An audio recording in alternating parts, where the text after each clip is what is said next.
What's up, guys? Let's chat. So, I think what I'm gonna do, because I always see all of these posts online, I'm part of all these like learning boards, right? So, before I get too distracted, check out my freckles. If you guys don't know, I love buying stuff off TikTok shop. So, that's where these came from. They're a little glitter gold stamp. Anyways, so I see all these posts online, and this post in particular, I'll put it up here so you guys can read it.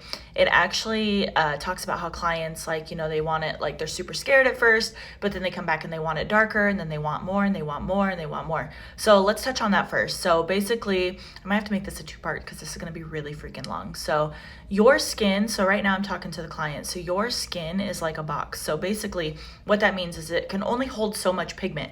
So if you come back with me in particular, I can look at you and I can tell you if it's time for like a refresh. What we don't want to happen is you continuously going back to get touch-ups too soon. That's why I strive for long-lasting results, because if you say you keep coming back over and over and over again, eventually your skin is going to push out that pigment, and or it could cause scar tissue. And if either of those happen, you're basically screwed. So we want to be able to like space your touch-ups or refreshes out every few years. With that said, the skin can get oversaturated if you are doing those touch-ups too soon. Now, the second half of this, let me come back and I'll tell you. So the next comment was basically the girl stating, or somebody commenting in response to a client wanting too many touch-ups. And then she was talking about how the artists don't have integrity and sometimes that they do brows too saturated. So let me give you my two thoughts on that.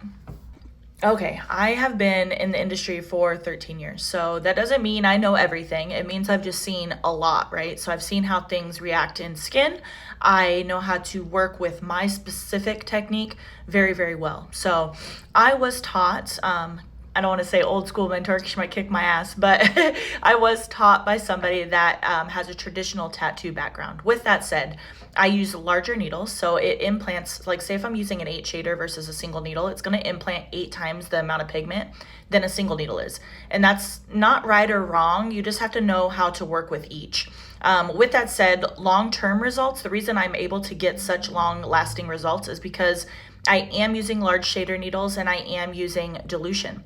When you use a single needle, you're just layering the pigment on. So you're basically putting one dot of pigment into the skin and you're layering that pigment, right? So on the flip side, if I'm using an 8 shader, I'm doing circular movements and I am packing a buttload of pigment into the skin. That is why my brows and eyeliner and lips and all the cosmetic procedures that I do last longer than the others. I get people that come to me all the time that say, hey, my brows aren't lasting. Hey, my brows didn't even heal in from the first session. That should not be happening. Like, the stuff should at least be healing in.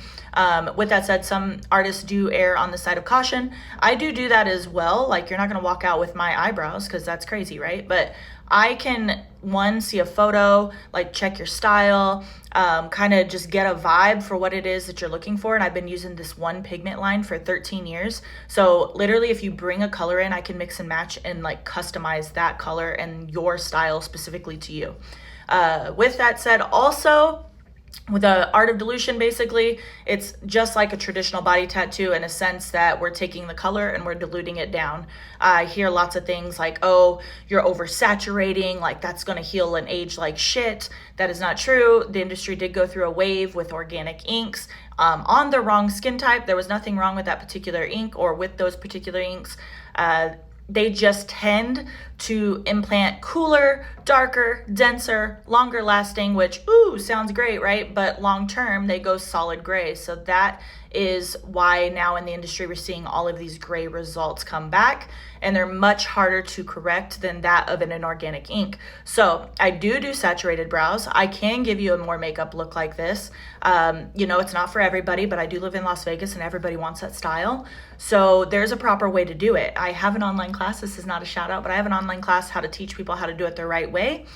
With those circular movements, it leaves the edges nice and soft so it doesn't look so stamped on, and it lasts you a good, like anywhere from like 2 to 4 years. There's a couple variables there. It kind of depends on like what you're using on your skin. It depends on your actual skin type, whether you're dry or oily, sun exposure, vitamins even. It just determines, like, the longevity is determined by a bunch of different factors. So that's why there's that window there.